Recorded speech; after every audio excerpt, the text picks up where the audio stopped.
This is going to hurt a lot. What's up everyone, Coltrane at MetalAFBuilds here with another build foundation. Today, we're putting on some My Chemical Romance and taking a look at my Crow Hunter build. Much like the last couple of builds that are based on a character, the concept for this build is to play the game as that character. Shocking, I know. I promise we'll move away from recreating NPCs in my next few builds, but for now, let's don our black eyeliner, tell our big sister it's not just a phase, and get started.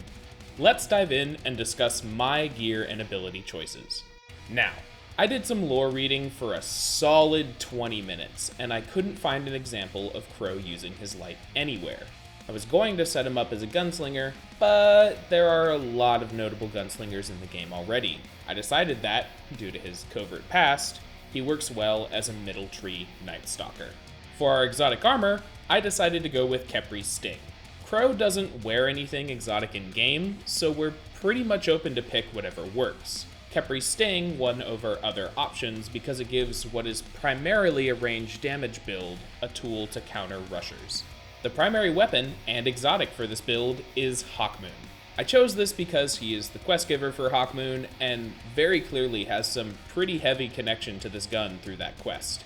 Gameplay-wise, Hawkmoon is a very reliable primary. It rips straight through ads, and if you can land enough headshots, most orange bars are dead in a mag.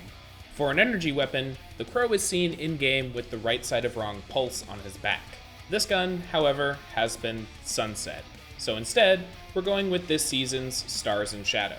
I think the role I'm going to chase is Outlaw Headseeker, but Outlaw Killclip can roll on this weapon, and it is a tried and true combo that you cannot go wrong with.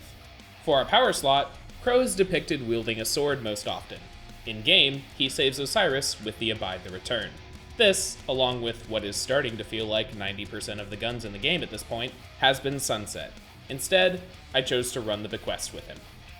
Now that we've outlined my choices, let's take a look at some alternate options you could use.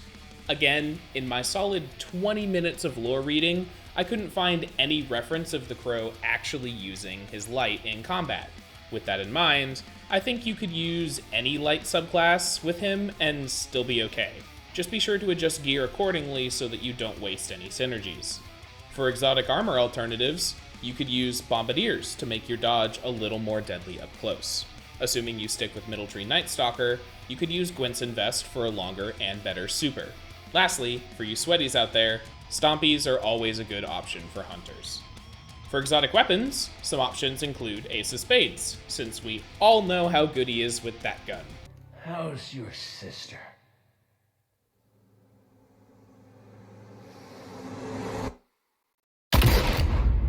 We could also use Crimson, because it's good enough in the sandbox right now that I can't not suggest it. And lastly, Traveler's Chosen for some extra ability regen if you need. If you're looking for an alternate energy pulse rifle, you could use the Chattering Bone for a more Awoken theme. You could also use the Last Perdition, as it's a good all-around workhorse pulse. If you want to remain in-game accurate, you could still use the right side of wrong at a penalty to your light. For power, swords are almost as bad as machine guns when it comes to options. Sure, there are more than 3 available in-game right now to use, but most are pretty samey.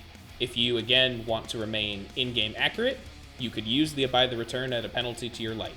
One standout option that should always be considered when talking swords is the Falling Guillotine.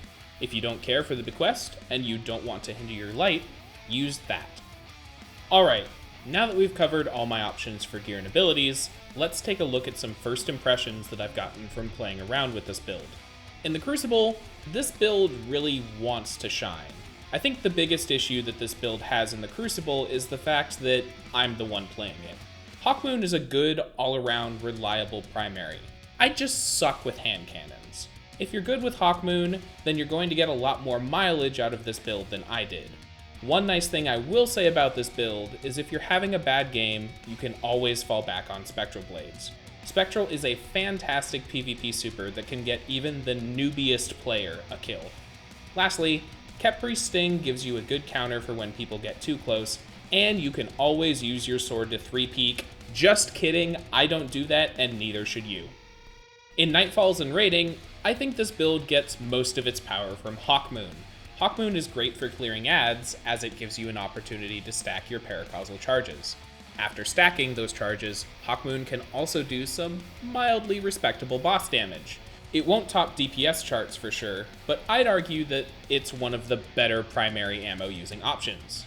I will also note that this build is pretty squishy at the moment, and unlike my Osiris build, has no built-in way to self-heal. Mind you, this is before I put any investment into my stats, but is still something I feel that should be mentioned. Gambit is where I feel this build really does the best. To me, what Hawkmoon does well in other game modes, it does better here. The fantastic ad clear is still very relevant in Gambit, with the added bonus of absolutely wrecking blockers. The Primeval Slayer buff also takes Hawkmoon's boss damage from meh to great.